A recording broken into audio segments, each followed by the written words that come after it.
Rebecca Chen had been working as a photographer at Yellowstone National Park for 3 years. Her greatest passion was photographing wildlife, documenting its history, and capturing nature in its purest and most natural state. However, an incident she experienced in October 2023 forced her to leave both her career and Yellowstone forever. I had to tell someone about what happened, because if something happened to me, people should know why. There is something in Yellowstone, something that doesn't appear on maps, something that even park rangers don't mention, and that something wanted me. On Saturday, October 7th, 2023, at 5:30 a.m., I left camp. I had set up my tent about 15 miles north of the Old Faithful area, near Hayden Valley. My goal was to photograph herds of deer at first light. I grabbed my camera, tripod, and emergency kit. It was so cold that my breath was visible. I loved Yellowstone. I had been working here for 3 years and knew every corner. But that morning, the moment I set out, a very strange feeling came over me. It was as if someone was watching me. At first, I didn't think much of it. There are always animals in Yellowstone: bears, wolves, cougars, mountain lions. The feeling of being watched was natural, but this was different. This wasn't an animal observing you before hunting you. This was more personal, more conscious. I walked for about 2 hours. The path narrowed as I walked, and the trees grew denser. Pine, fir, and aspen trees. Some trees were so old that they had been here before the park was created. In the morning, fog had thickly covered the forest, and sunlight filtered through the branches. It was a perfect photo opportunity. I set up my tripod and adjusted my camera. But just as I was about to press the shutter button, I heard it. I heard a branch snap behind me. When I turned around, there was nothing there. All I saw were trees covered in fog, but the sound was real. I had clearly heard it. "Who's there?" I called out. My voice echoed through the forest, but there was no answer. Maybe it was a moose or a bear cub. There were dozens of animal species in Yellowstone, but the feeling inside me grew heavier. It was as if someone was watching me very closely. I could feel their gaze. Fear made the hairs on the back of my neck stand on end. I gathered my equipment and continued walking. But every few minutes I looked back. Each time it was the same: empty forest, fog, silence. An hour later, I came out into a clearing. I saw a small meadow with a stream running through the middle. It looked perfect. This is where the deer came to drink. It was a great place to take pictures. I hid behind the bushes and waited. My camera was ready, but the deer didn't come. Even the birds fell silent. This was strange for Yellowstone. Nature was always noisy here, but now there was complete silence. And then I saw it. Across the clearing, a shadow among the trees. Human-shaped, but wrong. Too tall and too thin. Its arms hung low, almost touching the ground. My heart raced. I stood up but didn't move. Maybe it was a tree shadow or a mirage in the mist. I squinted. The shadow moved. Slowly it disappeared behind the trees to the right. "Hey!" I shouted. "Who are you?" There was no answer. Only the whistling of the wind could be heard. If you think you're alone in the forest, but then you realize someone is watching you, that feeling is indescribable. Not fear, not panic. Something deeper, a primal warning. I dropped my gear and started running. I turned right back onto the trail. I didn't look back, but I knew.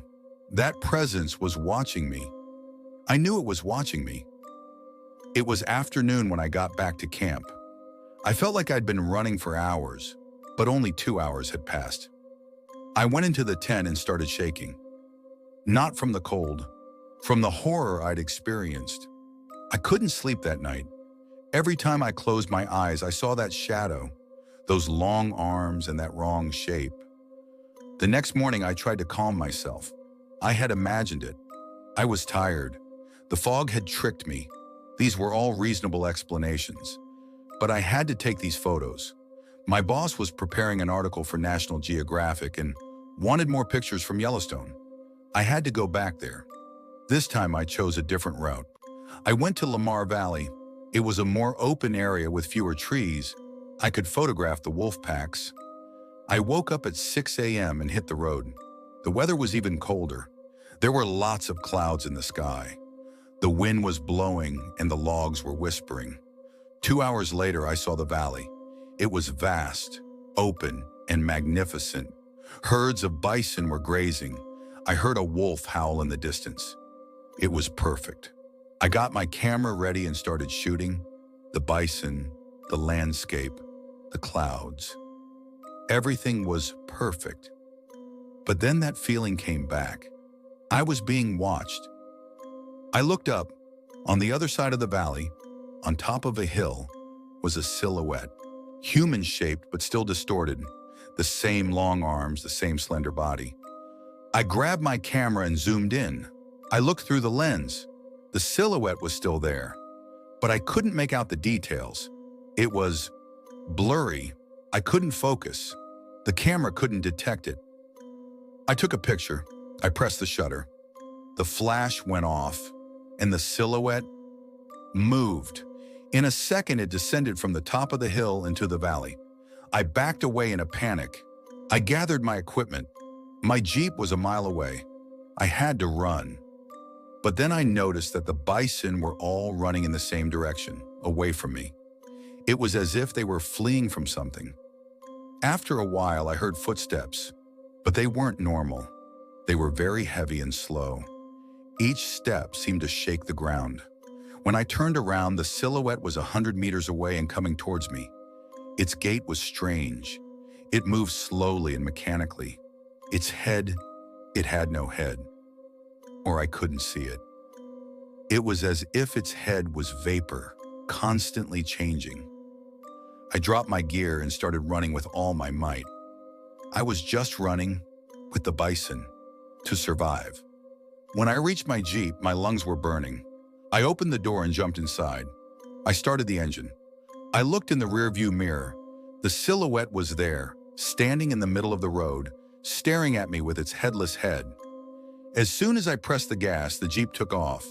I kept going without looking back. That night I was at a motel. I didn't want to stay in Yellowstone. I went to the town of West Yellowstone. I rented a small room in a guest house. I opened my laptop. I searched for Yellowstone paranormal incidents. Hundreds of results came up. The first article was from the 1800s. It was about the Shoshone tribe. They called Yellowstone the land of spirits. They didn't go there because they considered it a sacred but dangerous place. The other articles were from modern times. Missing tourists, park rangers who lost their way. But unfortunately, none of them were ever found, not a single one.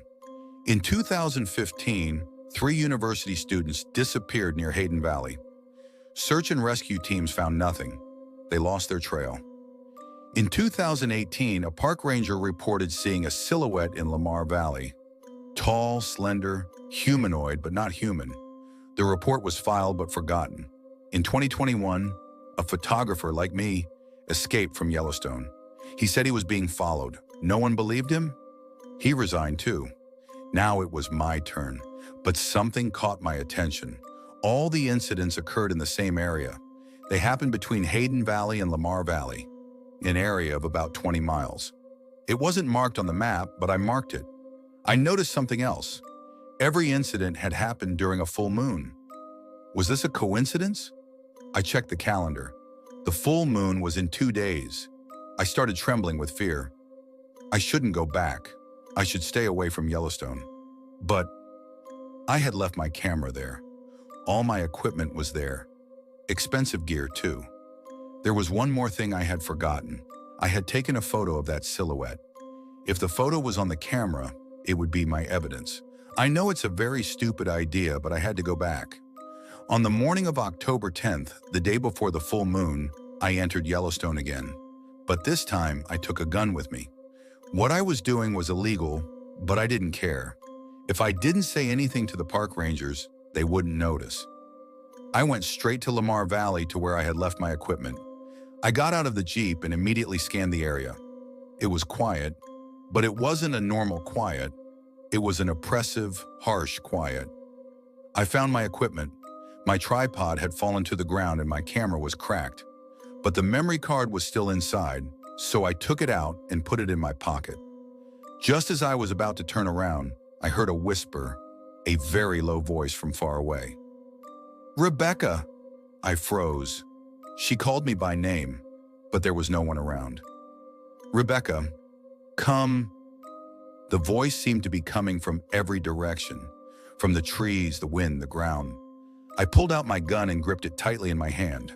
"Who are you?" I shouted. "What do you want?" The answer came in whispers. "We have always been here. You came. You saw. Now you are ours." The words were sinking in. I wasn't looking for logic anymore. I just had to escape. But then I saw them. Not just one, but 5, 10, 20. They all looked alike among the trees. Long, slender, headless shadows. They stared at me without heads. They surrounded me and slowly closed in. With every step they took, the ground shook. I fired my gun. At 1, at 2, at 3. The bullets passed through them. They were like ghosts. I immediately broke through the circle and ran towards my Jeep. Behind me came footsteps, murmurs, and whispering sounds. As soon as I reached my Jeep, I opened the door. But a very cold, long-fingered hand grabbed my arm. I turned. One of the silhouettes was right beside me. It had no head, but I could feel it. It was looking at me and studying me. His hand was burning my wrist like ice. My skin was reddening, stinging. I kicked him. He let go after screaming. I got into the Jeep, started the engine, and immediately pressed the gas pedal. I looked in the rearview mirror. There were 30 of them on the road, maybe more. They were all standing there motionless, watching me. It was morning when I left Yellowstone. I drove nonstop all the way to Montana. At my motel, I inserted the memory card into my computer. I opened the files. Hundreds of pictures, bison, landscapes, birds. And then there was that photo. The silhouette on the hilltop zoomed in from Lamar Valley. But there wasn't just a silhouette in the photo. There were 20 shadows. All of them were on the hilltop looking at me. I checked the camera's timestamp. 7:42. But at that time, I had only noticed one. The others were hidden or I hadn't been able to see them. I zoomed in on the photo. The silhouettes had no faces. They had eyes, but not just two. Each silhouette had dozens of eyes. On their bodies, their shoulders, everywhere. They were all looking at the camera. I felt like I was going to throw up. I shut down my laptop, but the image wouldn't leave my mind. That night, I had dreams. I was walking in the forest. The silhouettes were around me. They were whispering, "Rebecca, come. You're ours. You've always been ours." When I woke up, I was soaked in sweat. I looked at my wrist. The handprints were still there. They were red and looked burned. I left Yellowstone. I quit. I didn't explain to my boss. I just left. Now I live in Seattle, in the city center, far from the trees, but they're still with me. Sometimes I see them in my dreams, sometimes on the street, sometimes among people, long, delicate shadows. No one else sees them, but I do. The marks on my wrist don't fade. They grow darker every day. I know one day they'll come back for me, because there's something in Yellowstone, something ancient, something that's been there since the beginning of time. And that thing appeared to me, but now I belong to it. If you're reading this story, a warning: don't go to Yellowstone, especially the Hayden and Lamar valleys, especially during a full moon, because some places should not be explored, and some things should not be witnessed. I saw, and now they see me, every night, in every dream. I look at my wrist. The marks have turned black, spreading to my arm and shoulder. I don't know how much time I have left, but eventually, I will become one of them, tall, slender, headless, and I will whisper, "Rebecca, we were always here." we will always be here.